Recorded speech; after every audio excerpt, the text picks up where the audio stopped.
Hello everybody, it's Sarah, and today I once again have a review for you. That review is Empire of Storms by Sarah J Maas, which is the 5th book in the Throne of Glass series. And since this is the 5th book, I will not be able to give too much of a spoiler-free review, but this will be more a spoiler-free review and a book talk. But before I start with that, I do want to just say a little bit about this book in a spoiler-free fashion, both for people who have already read the 4 previous books in the Throne of Glass series, as well as people who are just like new to the series. First of all, I want to say that I feel like this series is just getting worse and worse. I love the first book. Like, the first book is one of my favorite books of all time, and it's very seldom that happens, that the first book in a high fantasy series is the best book, because usually you have a lot of world building and it's kind of slow. But then I like the second book the least, and then the third book was a bit better again. The fourth book I loved when I read it, but I'm not sure if I would love it if I read it now. And then I do not know what I should say about this book. It's not that I particularly disliked it, but I just thought the writing was really bad and the story and the plot felt kind of forced, and I'm not too much of a fan. Honestly, I think if you have never read any Throne of Glass books, you should just read the first book and read it as a standalone, because I feel like it was kind of set up as a standalone with enough information so that it could be made into a series, but now it's just drawn out into this 6-book series, and there was not enough content in the first book to make this into a 6-book series, and so yeah. And I guess if you've read the other books, I think others might enjoy this book more than I did, because personally it reminded me very much of a certain favorite author of mine, which is Anne Bishop. I will talk about that more in my spoilery book talk. But long story short, a lot of the, not exactly plot, but like the way she talked about stuff, Sarah J Maas, in the story, and the way she told the story reminded me a lot of Anne Bishop, but just in a really cheesy, bad, copied way, which honestly destroyed a lot of my enjoyment for this book. Otherwise, it took pretty long for me to get back into this story, and it only sped up, and I only really enjoyed it at the very end.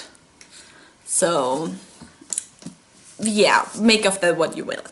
But now I want to get into the spoilery stuff, and so everybody who has not read this book should leave unless you want to be spoiled. Let's start with the good stuff, because there will be a lot of bad stuff that I talk about. The first thing is that I love Manon. I just love her so much. I'm really happy that she has now joined Aelin's, Celaena's team, and that she's like so really hardcore and awesome, and yeah, I also love it that her coven is now with them. I really loved Estherine, and I really hope that she hadn't died, which of course she didn't, because she's just too awesome. And so yeah, I really want to see more of that. I also want to see more of the dynamic between Manon and Aelin, which I think we won't see in the next book too much, because of course Aelin has been shipped off. I really liked Elides, whatever you call her, and Lorcan's storyline. I thought the tension between the two of them was great. The only thing that I do not like in that storyline is the kind of bad guy turned good by the innocence of a little girl, and it's like, it's such an old trope that it kind of got a bit boring, but I still really enjoyed the tension between the two of them, and I really hope that we will see more of the stuff that happens between them, and just Elite, I'm just going to call her Elite, is just so awesome and badass, and I love those kind of characters who seem very innocent and, well, not always innocent, but seem very weak from the outside, and then they turn out to be just really strong, awesome characters. They may not be able to fight, they may not be the strongest in a physical sense, but they are often the strongest when it comes to like a mental, emotional sense, and it's just a nice counterpoint to Alien's like badassness, I think. Something that I always enjoy, which was also something I enjoyed in the A Court of Thorns and Roses series, is if there's like a character who is just like so immensely powerful that there's just no way that anyone can win against them, just like Aelin when she's like all her fire, and the way she just killed all those Ilken in the moors was like amazing. And probably my favorite fight scene, or my favorite scene in general, was when they were in this one city, harbor city town with the temple, and she just turned that guy into ash. It was just so badass and so amazing, and I love that scene, and I really, really liked it. Okay, sadly that was all the specific stuff that I liked about the book. I quite enjoyed the ending, even though I thought it was very similar to the ending in A Court of Mist and Fury, like with the secret wedding and then her being like shipped off and her having to separate from her group. But otherwise I enjoyed the ending, and now let's get on to the negative stuff. The worst thing about this book was probably the writing. It was so inconsistent. She really repeated herself so often, like Sarah J Maas, and it seemed like it was edited really, really badly. And also there was just things like random POV changes mid-chapter, or you have the chapters of Lorcan and Eli, and Lorcan knows Eli only as Marion, so when Sarah J Maas talks about Eli, from Lorcan's perspective, she of course calls her Marion all the time, except like once or twice when she's called Eli for some random reason, and that was before Lorcan knew that that was her real name. I also really didn't like the dynamic between practically all the characters. Something that I already didn't enjoy in the second Throne of Glass book was when you have like this really awesome relationship between Aelin and, in this case, Aedion. And that happened before with Chaol, and that happened before with Dorian, and she has like this really awesome dynamic and relationship, and then for some reason, I mean, of course there's always a reason, although with Aedion not really, I thought, but there's always some reason why they suddenly get really cold towards Aelin. And it's not that I mind it if it's like Chaol or Dorian, if that happens once or twice, because Aelin does take some quite drastic measures, but it just happens again and again and again. I love the relationship between Rowan and Aelin in the third book, and I actually kind of shipped them because I was just so pissed off about Chaol after the second book, and Dorian kind of didn't have anyone anymore, so I kind of shipped them. So I was really happy when they got together in Queen of Shadows, even though it was kind of, I don't know, a bit sudden. But the relationship between the two of them was just so over the top in this book that I just started hating it. It's like, yeah, chill out, relax. Can you just tone it down a little bit? It just feels only forced anymore, and I don't know.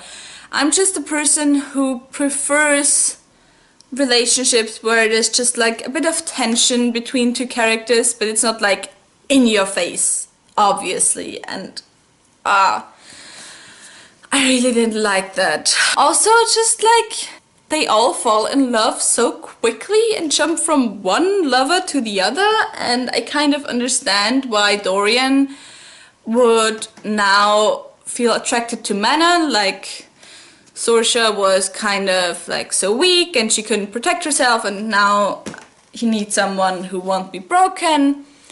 But the way he acted with Manon just seemed really un-Dorian-like, because he's a very light character, I feel, even with the stuff that happened to him. But with Manon, he's like so dark, and it felt like it was just like a really new character and wasn't him at all. And so I was like, whatever, leave me alone, go away. A big problem that I have with these books is that